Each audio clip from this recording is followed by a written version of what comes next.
آپ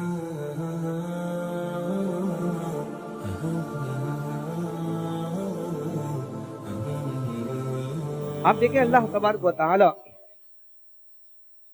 خود قرآن مجید فرقان حمید میں غور و فکر کرنے کی دعوت دے رہا ہے۔ اللہ تبارک و تعالی قرآن مجید میں ارشاد فرماتا ہے یا ایھا الذین آمنوا اتقوا اللہ ولتنظر نفس ما قدمت لغد واتقوا اللہ ان اللہ خبیر بما تعملون۔ اللہ تبارک و تعالی فرماتا ہے اے ایمان والو اللہ سے ڈرو، اور ضرور ہر شخص کو غور کرتے رہنا چاہیے کہ اس نے بروز قیامت کیا بھیجا، یعنی کہ کل بروز قیامت کے لیے اس نے کیا بھیجا ہے، اور اللہ سے ڈرتے رہو، بے شک اللہ تمہارے تمام کاموں کی خبر رکھتا ہے۔ اب یہاں خود اللہ تبارک و تعالی یعنی کہ محاسبہ کرنے کا حکم ارشاد فرما رہا ہے کہ بندے کو غور و فکر کرتے رہنا چاہیے کہ اس نے قیامت کے دن کے لیے کیا بھیجا ہے۔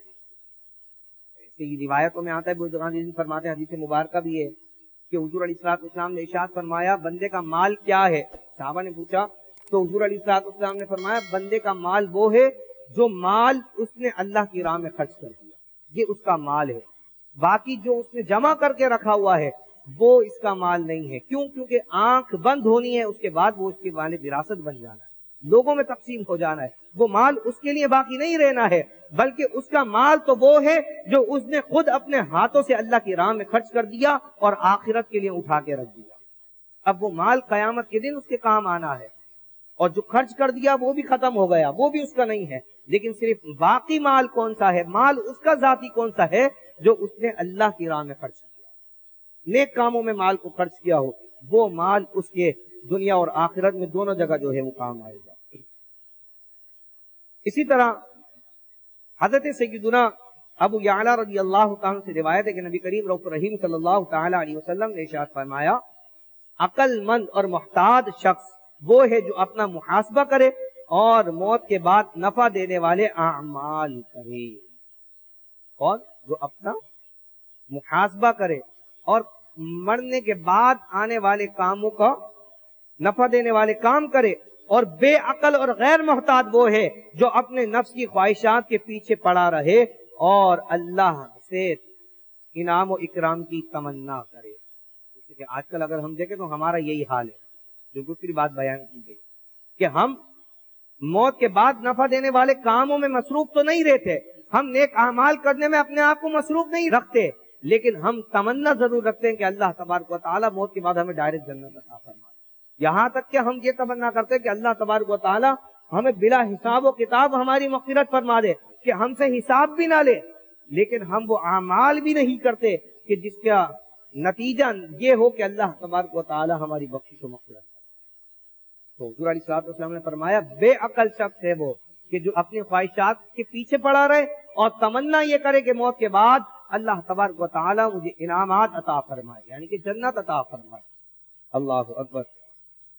اسی طرح حضرت سیدنا فاروق اعظم رضی اللہ تعالیٰ نے فرمایا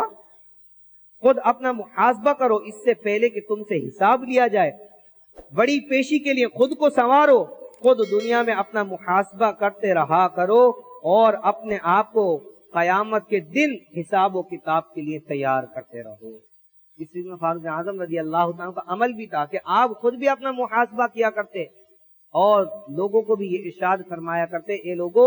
اپنا محاسبہ کرتے رہا کرو اور قیامت کے لیے اپنے آپ کو تیار کرتے رہا کرو کہ اس سے پہلے کہ تم سے پھر بڑا حساب لے لیا جائے۔ جب ہم چھوٹے حساب کی تیاری نہیں کریں گے اور قیامت کے دن ہمارا نامہ اعمال آپ دیکھیں، اللہ یہ ہم بات جانتے ہیں کہ اللہ تبارک و تعالی نے کرامن کاتبین 2 فرشتے ہمارے ساتھ مقرر کر دیے ہیں جو ہمارے اچھے اعمال اور برے اعمال دونوں کو لکھ رہے ہیں۔ بندہ کیا اچھی بات کر رہا ہے، کیا بری بات کر رہا ہے، ہر بات اس کی لکھی جا رہی ہے، اور قیامت کے دن یہ نامہ اعمال اس کے ہاتھ میں دیا جائے گا کہ اب پڑھ کے سناؤ۔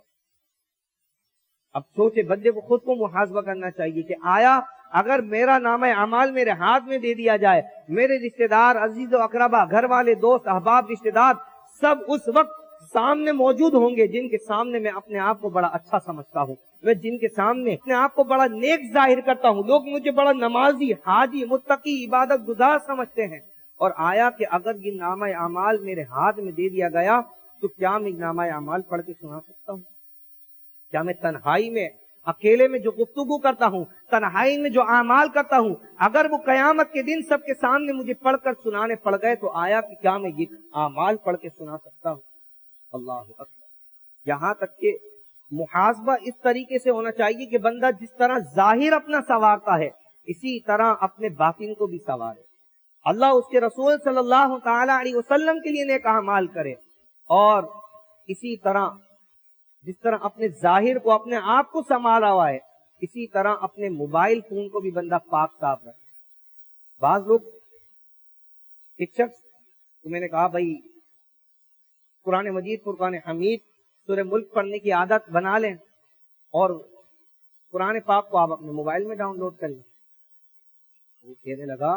کہ میں قرآن کو جو ہے وہ اپنے موبائل میں ڈاؤن لوڈ نہیں کر سکتا۔ بھائی کیوں نہیں کر سکتا؟ کہا وہ موبائل میں ایسی چیزیں ہیں کہ میں قرآن اپنا ڈاؤن لوڈ نہیں کر سکتا۔ الامان والحفیظ۔ تو ہمیں اپنا محاسبہ کرنا چاہیے کہ آیا اگر چلے ٹھیک ہے، اگر خدا نہ خواستہ آج آپ کی موت واقع ہو گئی اور کل آپ کے گھر والے آپ کے موبائل کو کھول کے دیکھیں گے تو پھر آپ کا کیا چھپا ہوا عمل لوگوں پہ ظاہر نہیں ہوگا؟